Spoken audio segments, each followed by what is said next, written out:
শেখ মুজিবুর রহমানের হত্যাকারীকে যদি বাহির থেকে আনা যায়, তাহলে শরীফ ওসমান হাদির হত্যাকারীকেও বাহির থেকে আনা যাবে। মামলা ঝুলায় রাখবেন না, মামলা ঝুলায় রাখা এটা ইংরেজদের সভ্যতা। ইংরেজদের আইনের কারণে এরকম মামলা ঝুলিয়ে থাকে। ইসলামী পদ্ধতিতে আসেন, কোন মামলা ঝুলে থাকবে না। জনগণকে যে আমরা আশ্বস্ত করতে চাচ্ছি, আশ্বাস দিতে চাচ্ছি যে অতি দ্রুত হাদির বিচার কার্য সম্পন্ন হবে। মানুষ আশ্বস্ত হওয়ার জন্য তো কিছু দরকার, কিছু তো দরকার। মানুষ তো দেখেছে আগের সরকারের যে সমস্ত হত্যাকাণ্ডগুলো, ওগুলোর কয়টার বিচার হয়েছে, আর এই সময়, এই আমলে, অল্প সংক্ষিপ্ত এই আমলে যা হত্যাকাণ্ড হয়েছে ওটার কয়টার বিচার হয়েছে মানুষের সামনে আছে। খালি বললে হবে না, প্রয়োগ করতে হবে ইসলামী বিধান। খালি গণতন্ত্রের নাম নিয়ে মানুষকে শান্ত করা যাবে না। মানুষ দেখেছে গণতন্ত্র। বিগত সরকারের যত নির্বাচন, ওগুলো গণতন্ত্রের নির্বাচন তো ছিল নাকি? বলে নাই ওরা গণতন্ত্রের কথা? বলে নাই? যতদিন আল্লাহর বিধানের কথা বলতে লজ্জা পাবেন, দেশে শান্তি আনতে পারবেন না। গণতন্ত্রের পরীক্ষা হয়ে গেছে। কোরআনে স্পষ্ট বিধান আল্লাহ দিয়ে রেখেছেন কেসাসের, ইসলামী দণ্ডবিধির। কোরআন তেলাওয়াত করেন না। আল্লাহ রাব্বুল আলামিনের নাম নিচ্ছি, হাদির জন্য পুরা দেশে দোয়া হবে, পুরা দেশে দোয়া হবে জুমার পরে। ওটা তো হাদি পাবে, আপনি কি পাবেন? সমাজ কি পাবে? সরকার কি পাবে? সমাজ এবং সরকার এবং দেশে শান্তি শৃঙ্খলা ফিরে আসতে হলে আল্লাহর বিধান প্রয়োগ করতে হবে।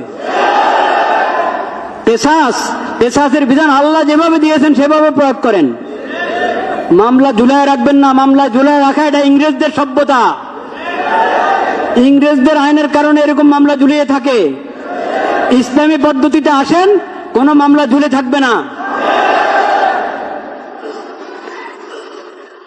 ইসলামের দ্বন্দ্ববিধি এবং ইসলামের কেসাস যদি প্রয়োগ করতে পারি আমরা সাহস করে, তাহলে ইনশাআল্লাহ সমাজে পূর্ণ শৃঙ্খলা এবং শান্তি নিরাপত্তা ফিরে আসবে।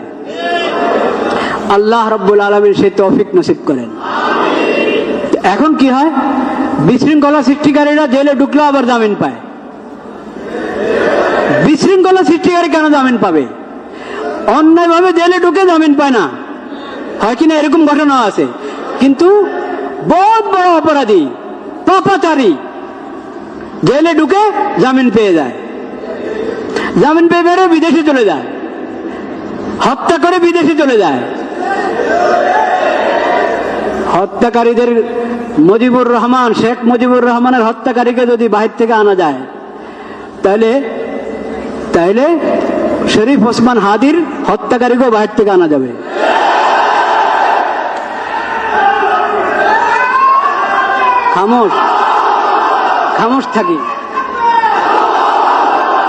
খামোশ থাকি,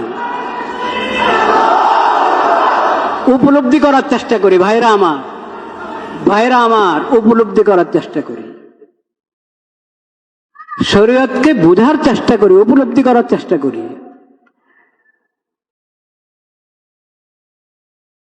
সব অন্যায়।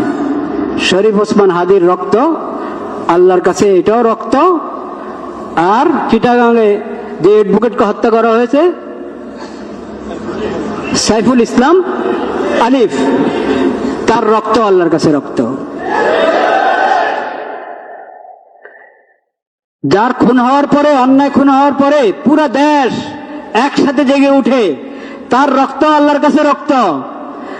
আর যার হত্যার পর আওয়াজ করার কেউ নাই, প্রতিবাদ করার কেউ নাই, কোন সাংবাদিকও উপস্থিত না যে এটাকে রিপোর্ট করবে, তার রক্ত আল্লাহর কাছে রক্ত। এই জন্য আল্লাহ রাব্বুল আলামিন অন্যায় হত্যার যে শাস্তি, কেসাস, যে শাস্তি, ও শাস্তির নাম আল্লাহ দিয়েছেন কেসাস। কেসাস শব্দের অর্থ মানে বরাবর সরাবর, সমতা আছে। এটার মধ্যে কি আছে? সমতা আছে। আল্লাহর কাছে সব বরাবর, সব বরাবর। আবু বকর সিদ্দিক রাদিয়াল্লাহু তাআলা আনহু,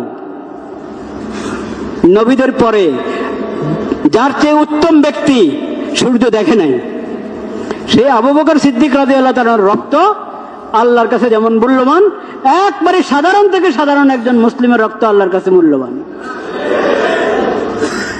শাস্তি এক, শাস্তি এক।